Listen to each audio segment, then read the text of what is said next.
La temporada d'al·lèrgies arriba més forta i es pot allargar fins ben entrat l'estiu. I tant. Els ruixats intensos els últims mesos i les temperatures suaus els últims dies ja han estat influint. A veure, dit això, sembla que hi hagi algú, algun organisme oficial, alguna empresa farmacològica, que promogui la temporada d'al·lèrgies, sí o no? Home, ja els hi va bé. En el fons ja els hi va bé. Home, clar, és com si Gasoll Rovira pogués ser responsable de la temporada del fred. Aquest any hi haurà molt fred perquè Gasoll Rovira ho ha decidit. És que no, tio, saps? És com si una cadena de restaurants allargués la temporada dels calçots amb calçots modificats genèticament, per exemple, no? Tot arribarà, Tot arribarà. No, suposo que sí. I em faig una pregunta des del meu analfabetisme funcional en el tema, Diuen que hi ha més al·lèrgies que abans, que fa uns anys degut sobretot a factors genètics i ambientals, Què collons ha passat amb la meva generació i amb l'anterior, que estem tots estornudant pels puestos amb ulls lleganyosos? O sigui, tant ha canviat el clima i l'herència genètica en una generació? És veritat. Sí, com sobrevivien els pagesos fa 50 anys en èpoques de polinització?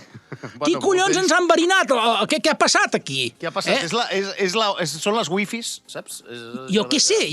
I llavors, clar, i per una banda, doncs, hi ha, en una banda de la balança hi ha les pupes inventades de lucre terapèutic. Per exemple, si vas al camp passejant i et cau mitja muntanya esllavissada a sobre i quedes soterrat amb el cap a fora, tindràs un episodi d'ansietat, és normal. Però no ets una persona depressiva. Tens ansietat perquè t'està fotut mitja muntanya a sobre, saps? Exacte, t'ha passat una cosa i estàs malament. Quan vinguin els bombers ja se't passarà, collons, saps? Doncs a l'altra banda de l'espectre hi ha la gent que pateix de veritat una al·lèrgia que s'ha de tractar i que li percolitza la salut i el dia a dia, I al mig estem tots nosaltres, que llegim aquesta notícia i ja somatitzem un esternut. Ai, deixem demanar hora al cap, Exacte. I a més, Carles, hi ha al·lèrgies que no estan tipificades, com l'al·lèrgia a la imbecilitat, que aquesta està quasi dramàticament erradicada, vull dir, ja ningú té aquesta al·lèrgia.